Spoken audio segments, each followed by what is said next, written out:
ಪೆಹಲ್ಗಾಮ್ ಭಯೋತ್ಪಾದಕ ದಾಳಿಯ ಬಗ್ಗೆ ಕೊಟ್ಟಂತಹ ಹೇಳಿಕೆ ವಿವಾದ ಆಗ್ತಾ ಇದ್ದಂತೆ ರಾಬರ್ಟ್ ವಾದ್ರಾ ಸ್ಪಷ್ಟನೆ ಕೊಟ್ಟಿದ್ದಾರೆ. ಈ ಬಗ್ಗೆ ಫೇಸ್ಬುಕ್ ಪೋಸ್ಟ್ ಮಾಡಿದ್ದಾರೆ ಕಾಂಗ್ರೆಸ್ ಸಂಸದೆ ಪ್ರಿಯಾಂಕಾ ಗಾಂಧಿ ಪತಿ ಹಾಗೂ ಉದ್ಯಮಿ ರಾಬರ್ಟ್ ವಾದ್ರಾ. ನನ್ನ ಹೇಳಿಕೆಯನ್ನು ತಿರುಚಲಾಗಿದೆ ಅನ್ನೋದು ಅವರ ಸ್ಪಷ್ಟನೆ. ಯಾವುದೇ ರೀತಿಯ ಉಗ್ರವಾದವನ್ನು ಕೂಡ ಸಮರ್ಥಿಸಿಕೊಳ್ಳುವಂತಹ ಉದ್ದೇಶ ನನಗಿಲ್ಲ. ಪೆಹಲ್ಗಾಮ್ ಉಗ್ರ ದಾಳಿಯಲ್ಲಿ ಅಮಾಯಕರ ಜೀವಹಾನಿಯಾಗಿದೆ ಅಂತ ಹೇಳಿದ್ದಾರೆ.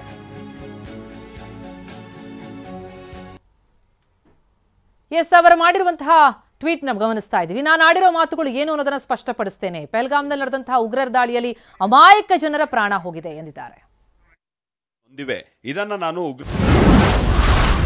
ನಾನು ಆಡಿರೋ ಮಾತುಗಳು ಏನು ಅನ್ನೋದನ್ನ ಸ್ಪಷ್ಟಪಡಿಸ್ತೀನಿ. ಪಹಲ್ಗಾಮ್ನಲ್ಲಿ ನಡೆದ ಉಗ್ರರ ದಾಳಿಯಲ್ಲಿ ಅಮಾಯಕ ಜನರ ಪ್ರಾಣ ಹೋಗಿದೆ. ಮೃತರ ಕುಟುಂಬಗಳು ನೊಂದಿವೆ. ಇದನ್ನ ನಾನು ಉಗ್ರವಾಗಿ ಖಂಡಿಸುತ್ತೇನೆ.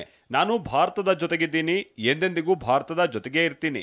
ರಾಜಕೀಯವಾಗಿ, ಧಾರ್ಮಿಕವಾಗಿ, ವೈಚಾರಿಕವಾಗಿ ನನ್ನ ಬಿಸ್ನೆಸ್ಗೆ GST ನೋಟಿಸ್ ಬಂದಿದೆ. ಏನ್ ಮಾಡ್ಬೇಕು ಅಂತ ಗೊತ್ತಾಗ್ತಿಲ್ಲ. ಇಮಿಡಿಯೇಟ್ಲಿ ಒಬ್ಬ GST ಎಕ್ಸ್ಪರ್ಟ್ ಹತ್ರ ಮಾತಾಡು. ಎಲ್ಲಿ ಹುಡುಕೋದು? ಬಾಸ್ ವಾಲಾ. Be the boss. ಯಾವುದೇ ರೂಪದಲ್ಲಿ ಅಮಾಯಕ ನಿರಾಯುಧ ಜನರ ವಿರುದ್ಧದ ಹಿಂಸೆಯನ್ನ ಕ್ಷಮಿಸುವ ವಿಚಾರದಲ್ಲಿ ಯಾವುದೇ ಸಂಶಯ ಇಲ್ಲ. ನನ್ನ ಪ್ರಕಾರ ಯಾವುದೇ ರೀತಿಯ ಭಯೋತ್ಪಾದನೆ ಕೇವಲ ಜನರ ಮೇಲೆ ಮಾತ್ರವಲ್ಲ, ಇಡೀ ಮನುಷ್ಯತ್ವದ ಮೇಲಿನ ದಾಳಿಯಾಗಿದೆ. ಜನರು ಭಯಮುಕ್ತವಾಗಿ ಬದುಕುವ ಹಕ್ಕನ್ನೇ ಭಯೋತ್ಪಾದನೆ ಅಂತ್ಯಗೊಳಿಸುತ್ತೆ. ಅಮಾಯಕ ಜನರ ರಕ್ತ ಹರಿಸುವುದನ್ನ ಯಾವುದೇ ಕಾರಣ ಅಥವಾ ವಾದಗಳಿಂದ ಸಮರ್ಥಿಸಿಕೊಳ್ಳೋಕೆ ಸಾಧ್ಯ ಇಲ್ಲ. ಜನರ ಬದುಕನ್ನೇ ಕಸಿದುಕೊಳ್ಳಲಾಗಿದೆ. ಜನರ ಭವಿಷ್ಯವನ್ನ ನಾಶ ಮಾಡಲಾಗಿದೆ. ಜನರ ಹೃದಯವನ್ನ ದುಃಖಭರಿತವನ್ನಾಗಿ ಮಾಡಲಾಗಿದೆ. ಎಲ್ಲರಿಗೂ ನಾನು ಸಂತಾಪ ವ್ಯಕ್ತಪಡಿಸ್ತೀನಿ.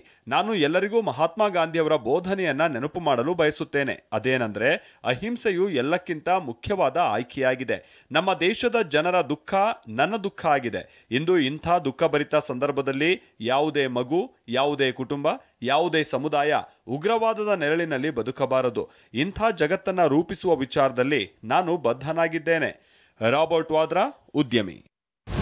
ಎಸ್, ರಾಬರ್ಟ್ ಅವರ ಸ್ಪಷ್ಟನೆ ಇದು. ಹಾಗಿದ್ರೆ ಏನ್ ಹೇಳಿಕೆ ಕೊಟ್ಟಿದ್ರು? ಏಪ್ರಿಲ್ 23ಕ್ಕೆ ಅವರೊಂದು ಪ್ರತಿಕ್ರಿಯೆ ಕೊಡ್ತಾರೆ. ದೇಶದಲ್ಲಿ ಮುಸ್ಲಿಮರು ಅಭದ್ರತೆಯಿಂದ ಬದುಕ್ತಾ ಇದ್ದಾರೆ, ಮಸೀದಿಗಳನ್ನ ಟಾರ್ಗೆಟ್ ಮಾಡಲಾಗ್ತಾ ಇದೆ, ಇದರಿಂದಾಗಿ ಉಗ್ರ ದಾಳಿ ವೇಳೆ ಐಡಿಗಳನ್ನ ಚೆಕ್ ಮಾಡಿ ಹತ್ಯೆ ಮಾಡಲಾಯಿತು, ಈಸ್ಟರ್ ಸಂದರ್ಭದಲ್ಲಿ ಚರ್ಚ್ಗಳ ಮೇಲೂ ದಾಳಿ ಆಗ್ತಾ ಇದೆ ಅಂತ ರಾಬರ್ಟ್ ವಾದ್ರಾ ತಮ್ಮ ಹೇಳಿಕೆಯಲ್ಲಿ ಉಲ್ಲೇಖಿಸಿದ್ರು. ಈ ಹೇಳಿಕೆಗೆ ತೀವ್ರ ವಿರೋಧ ವ್ಯಕ್ತ ಆದ ಮೇಲೆ ಈ ಸ್ಪಷ್ಟನೆ ಕೊಟ್ಟಿದ್ದಾರೆ.